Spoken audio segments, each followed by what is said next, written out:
हे everyone, welcome और welcome back to Raksha unplugged. कैसे हैं आप लोग? तो आज के इस वाले पॉडकास्ट में बात करने वाली हूँ मैं ग्लैम गर्ल हिमांशी के बारे में। हिमांशी की जो मैरिज है वो हो चुकी है, सेकंड मैरिज है ये इनकी, और उसकी काफ़ी सारी जो फोटोग्राफ्स हैं वो इनके सोशल मीडिया प्लेटफॉर्म्स पर, इंस्टाग्राम वगैरह पर ऑलरेडी आ चुकी थी।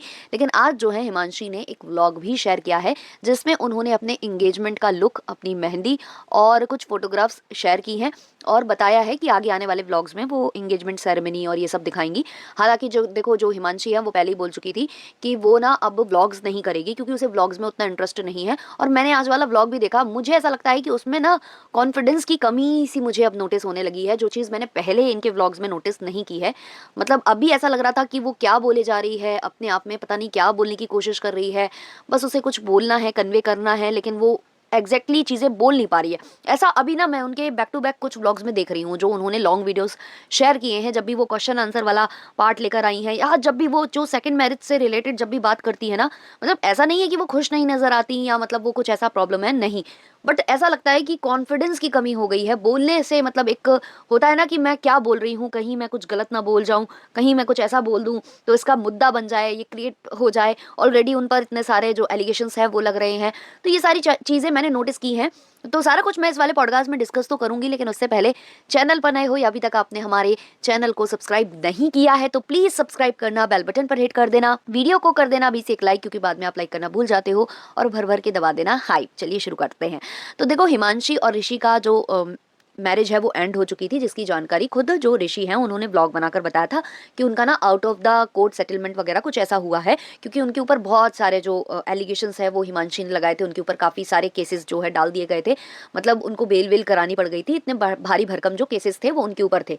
अब इसके बाद क्या हुआ कि मतलब जब ये चल रहा था प्रोसीजर, जो चल रहा था, जब तक इन लोगों ने डिसाइड नहीं किया था कि ये क्या करने वाले हैं क्या नहीं, क्योंकि तब ये था कि हिमांशी तो केस ही डालना चाहती थी और इनको ना गिल्टी प्रूफ करके और कुछ मतलब उनका अपना अलग प्लान था। लेकिन हुआ क्या कि ऋषि बीच बीच में व्लॉग्स डाल रहे थे जिसमें वो ये बोलते थे कभी कि जो है ना उसकी मैट्रिमोनियल प्रोफाइल बन चुकी है, उसे शादी की काफ़ी जल्दी है, उसे ये उसे वो, मतलब उस पर काफ़ी सारे एलिगेशंस वो लगा रहे थे। फिर उसके बाद इनका कहना था कि मैं मतलब सॉल्व करना चाहता हूँ, मतलब हम ये चाहते हैं कि हम म्यूचुअल अंडरस्टैंडिंग के साथ जो है डिवोर्स ले लें, लेकिन सामने वाली पार्टी ने हमारे ऊपर बहुत सारे एलिगेशंस लगा दिए हैं, बहुत सारे केसेस डाल दिए हैं। अब ये चाहते थे कि म्यूचुअली सारी चीज़ें हो जाएं, बट वो नहीं हो रही थी। तो इन्होंने ब्लॉग के जरिए ना हिमांशी को कहीं ना कहीं दबाने की कोशिश की कि भाई हम अगर ब्लॉग बनाएंगे, हम अपना साइड रखेंगे, तो शायद जो है हिमांशी सारे केसेस वापस ले लेंगी और जो है out of the court settlement जो भी होना है वो हो जाएगा, क्योंकि इनका ये भी कहना था कि भारी भरकम एलिमनी की डिमांड भी की जा रही है। तो बहुत सारे एलिगेशंस थे जो ऋषि की फैमिली और ऋषि इन पर लगाए जा रहे थे। अब इसी बीच जो है हिमांशी भी अपना साइड लाकर रख देती है और हिमांशी के मतलब ऋषि के ऊपर बहुत सारे एलिगेशंस वो भी लगाती हैं कि ये क्या क्या इनके साथ कर रहे थे।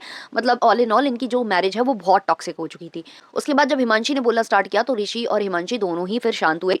मतलब ऋषि ने फिर जो है हिमांशी के बारे में बोलना बंद कर दिया और हिमांशी ने ऋषि के बारे में। उसके बाद इनका जो है out of the court settlement हो गया, मतलब इन लोगों ने म्यूचुअल अंडरस्टैंडिंग के साथ डिवोर्स ले लिया। अब जो भी इनकी बातें हुई हों, जो भी चीज़ें हुई हों, क्या कारण था डिवोर्स का, वो सब चीज़ें वापस मतलब सामने अब नहीं आएंगी, क्योंकि ऑब्वियसली वहाँ पर सारे लीगल डॉक्यूमेंट साइन हुए होंगे कि ये चीज़ आप नहीं बोल सकते, वो चीज़ आप नहीं बोल सकते, ब्ला ब्ला। तो वैसे करके सब कुछ हो गया। अब यहाँ से जो ऋषि हैं वो तो अभी शांत है, वो अपना कंटेंट देख रहे हैं, वो कभी मम्मी डैडी, कभी अपनी बहन, और इनके साथ ही वो अपने व्लॉगिंग को मतलब कंटिन्यू कर रहे हैं। बीच बीच में वो कॉमेडी वाले शॉर्ट्स भी डाल रहे हैं। और यहाँ से हिमांशी की पिक्चर्स आ जाती हैं जो कि रोका सेरेमनी की थी। वहाँ से जो है हिमांशी के ऊपर बहुत सारे मतलब उंगलियां उठने लग गई कि भाई जो हिमांशी है ना, वो पहले से ही थी, वो तो चीट कर रही थी, ये जो बंदा है इसको वो पहले से जानती थी। सगाई जो उनके भैया की शादी हुई थी हिमांशी के, उसमें भी ये बंदा दिखा हुआ है, ये दिख रहा है उनके उसमें। उसके बाद जो है हिमांशी एक Q&A लेकर आई थी जिसमें उन्होंने ये चीज़ क्लियर की थी कि हाँ वो उनके रिलेटिव में आता है, उनको वो जानती पहले से थी, बट उनकी मुलाकात दोबारा से इस शादी में हुई, भैया की शादी में, और वहाँ पर जो है रिश्ता हमारे पास भेजा गया और हमारी फैमिली ने उस चीज़ को हाँ कर दिया। उस क्वेश्चन आंसर वाले वीडियो में भी हिमांशी बहुत ही ज़्यादा मतलब ऐसा लग रहा था कि बोलना क्या चाह रही हैं, क्या कहना चाह रही हैं, क्या कन्वे करना चाह रही हैं। मतलब उनके कुछ जगह पॉइंट्स बिल्कुल भी क्लियर नहीं थे। मतलब वो बातों में उलझी जा रही थी, घूमी जा रही थी, घूमी जा रही थी। और ये चीज़ उनके कमेंट सेक्शन में भी मैंने देखी, ऑडियंस नोटिस कर रही थी कि हिमांशी यहाँ पर मतलब क्या कन्वे करना चाह रही हैं, वो बहुत कन्फ्यूज्ड है। मतलब उनका जो कॉन्फिडेंस लेवल है वो बिल्कुल ही हिल चुका है, और किसी भी लड़की का कॉन्फिडेंस लेवल हिल जाएगा।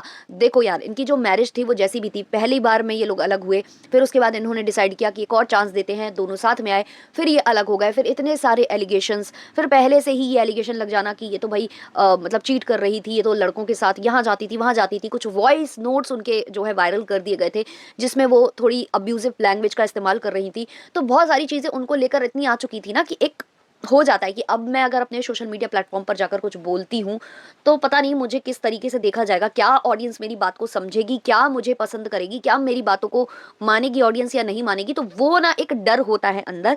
फिर इंसान जब बोलना स्टार्ट करता है ना कैमरे पर तो वो ना कॉन्फिडेंस लूज करने लग जाता है। वो चीज़ मैंने वहाँ नोटिस की थी और यही सेम चीज़ अभी मैंने उनके इंगेजमेंट वाले ब्लॉग में भी नोटिस की है, जहाँ वो मतलब वेदर को लेकर बता रही हैं, आउटडोर इंडोर ये चीज़ें बता रही है ना। आप देखो वहाँ काफ़ी कंफ्यूज सी हैं, वो सेम चीज़ को रिपीट मोड पर बोल रही हैं या कुछ। एक तो उनको व्लॉगिंग में ज़्यादा वो नहीं रहता है, उनको नहीं पता है कि व्लॉगिंग कैसे करनी है, क्योंकि वो पहले भी व्लॉगिंग के साथ कंफर्टेबल नहीं थी। लेकिन क्योंकि इन लॉज से वो जब मिली थी उस टाइम पर उनका व्लॉगिंग अच्छा चल रहा था तो उन्होंने व्लॉगिंग वगैरह उस टाइम पर की, अच्छा परफॉर्म कर गया। फिर उनके हस्बैंड का भी ये मन था कि दोनों साथ में कपल व्लॉग करे, और हिमांशी को भी कहीं ना कहीं ये चीज़ लगी होगी कि कपल व्लॉगिंग बहुत चलती है और हम दोनों को पसंद करेंगे लोग, तो वो भी करने लग गई। लेकिन फिर धीमे धीमे उनको लगा, होता है यार शुरू शुरू में हम कोई चीज़ नई चीज़ ट्राई करते हैं हमें अच्छा लगता है, लेकिन जब बहुत ज़्यादा करते करते हो जाता है और हम उस चीज़ को एंजॉय नहीं कर रहे होते ना, तो एक बार के लिए हमें लगता है कि हम वो चीज़ नहीं कर रहे हैं जिसमें हमें खुशी थी।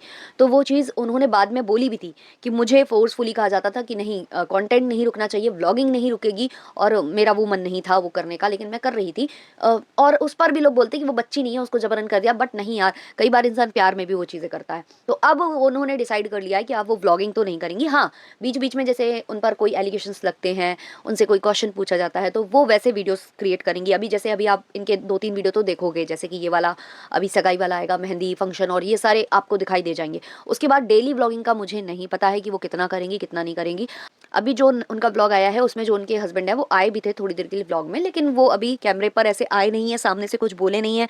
आगे आने वाले ब्लॉग्स का हम वेट करते हैं कि वो बोलते हैं, आते हैं, फीचर होते हैं इनके चैनल पर या नहीं। हालांकि वो अपने इंस्टा पर काफ़ी ज़्यादा एक्टिव है और वो अपना जो लव अफेक्शन जो भी है हिमांशी के साथ वो बहुत अच्छे से शो करते हैं। कहीं ना कहीं ये जो कपल है वो लवी डवी दिखाई देता है। अभी मैंने उनको बात करते वैसे करते नहीं देखा है, क्योंकि जैसे हम ऋषि को देखते थे उसका बात करने का जो लहजा था या कुछ था, वो ऐसा लगता था कि जैसे फेक करने की कोशिश वो करता है। शुरू से ही ऐसी फीलिंग आती थी, बहुत लोगों को आती थी, कुछ लोगों को वो बहुत सही लगते हैं, बट कभी कभी ऐसा होता है ना कि एक वाइब आती है कि नहीं नहीं ये ठीक नहीं है, ये जो बोल रहा है वो फेक सा है, वैसा कुछ वैसी फीलिंग वहाँ आती थी। अभी जब यहाँ पर जो नए वाले इनके हस्बैंड हैं वो कुछ बोलते हैं या कुछ करते हैं, वहाँ से ही हम उनको जज कर सकते हैं थोड़ा बहुत, जो भी ब्लॉग्स के माध्यम से। उसके बाहर हम उनको जज नहीं कर सकते हैं। रही बात चीटिंग या उसकी, तो मुझे नहीं लगता कि ये चीटिंग वीटिंग थी। हाँ, ये लोग पहले से एक दूसरे को जानते थे, ये बात तो कंफर्म है, क्योंकि पहले की काफ़ी पोस्ट जो हैं वायरल हो रही हैं, कुछ स्क्रीनशॉट्स वायरल हो रहे हैं जहाँ पर इन्होंने इनको चैलेंज के लिए टैग किया हुआ है सेम गाय जिसके साथ इन्होंने अब शादी की है। शायद ये लोग दोस्त थे पहले, लेकिन जब इनका डिवोर्स वगैरह हुआ तो तब उन्होंने जो है डिसाइड किया कि हम शादी वादी कर लेते हैं, ऐसा कुछ है। लेकिन पहले से मुझे अफेयर वाला तो नहीं लगता है, क्योंकि हिमांशी को भी ऋषि से कुछ ना कुछ तो था भाई। क्योंकि देखो, जो बंदी किसी अपने प्यार के लिए अपना जो करियर है वो शिफ्ट कर ले, मतलब वो ब्यूटी से आ जाए व्लॉगिंग में और प्रैंक वीडियोस में भी आ जाए, फिर एक बार अलग होने के बाद भी दोबारा ट्राई कर ले, दोबारा उस मैरिज को एक मौका दे दे, तो ऐसा नहीं है कि वो वहाँ पर लव में नहीं थी। लेकिन हाँ, जब उसने देखा कि कोई फ़ायदा नहीं है, उसको सामने से कुछ चीज़ें ऐसी पता लगी जो उसने बताई भी थी पहले, तो वो सारी चीज़ों के बाद इंसान फिर मूव ऑन कर जाता है। तो वो वाली बातें मुझे ऐसी यहाँ पर फील होती हैं। मेरा ये पीओवी है, बाकी किसी और का पीओवी कुछ और भी हो सकता है। बट हाँ, जो अभी मैं देख रही हूँ कि कॉन्फिडेंस डगमगाया टाइप का हुआ है। ब्यूटी रिलेटेड कंटेंट में वो सही से बोल देती हैं, क्योंकि वो उनका ना फोटे है ना, उसमें वो एक्सपर्ट है, तो उसमें वो चीज़ें उनसे नहीं उतनी गलतियां दिखाई देती हैं। लेकिन जब जब ये जो है व्लॉगिंग या किसी के क्वेश्चन का आंसर देने आती हैं, तो तब आप उनके कॉन्फिडेंस में थोड़ी सी मतलब डगमगाहट देख सकते हो। और कई लोगों का ऐसा भी मानना है कि शायद उनको शादी के लिए, ये सेकेंड वाली मैरिज के लिए फिर से फोर्स किया गया कि एक सही उम्र में आपको सेटल डाउन हो जाना चाहिए आपको, क्योंकि अकेली लाइफ आप कब तक जियोगे, है ना, बहुत बड़ी लाइफ है, आप अकेले नहीं जी सकते हो। तो हो सकता है इस तरीके से फैमिली ने प्रेशराइज किया हो, उसके बाद ये लोग जाकर मैरिज कर रही है। शायद इसके ऊपर एक प्रेशर है जो उसके ब्लॉग्स में दिख रहा है, ऐसा भी लोगों को लग रहा है। बट प्रेशर अलग चीज़ है, वो मुझे जब ये दोनों साथ में होते हैं, जब एज अ कपल ये साथ में होते हैं, तब वो चीज़ मुझे फील नहीं हो रही है। अभी ऐसा लग रहा है कि दोनों साइड से बराबर का लव एंड अफेक्शन है। तो मैं ये नहीं कहूँगी कि फोर्सफुली उनकी इस बंदे से शादी कराई जा रही है, बट हाँ, एक होगा दबाव, प्रेशर होगा।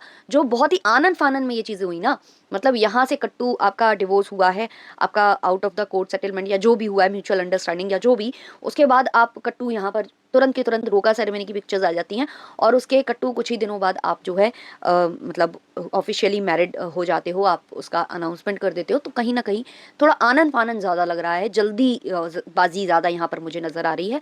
बाकी और भी चीज़ें जो होंगी भाई आगे आने वाले वक्त में पता चलेंगी ही चलेंगी, जो होगा सोशल मीडिया पर, जो चीज़ें सोशल मीडिया पर नज़र आएंगी उस पर हम ज़रूर बात करेंगे। बाकी बैक ऑफ द कैमरा क्या होता है क्या नहीं होता है उससे हमें कोई लेना देना नहीं है। खैर ये वाला पॉडकास्ट इतना ही रखते हैं। आप लोग अपने अपने ओपिनियंस कमेंट सेक्शन में रख सकते हो। लाइक शेयर सब्सक्राइब और हाइप कर देना अगर अच्छा लगा हो। चलिए मिलते हैं नेक्स्ट पॉडकास्ट में, तब तक के लिए बाय बाय।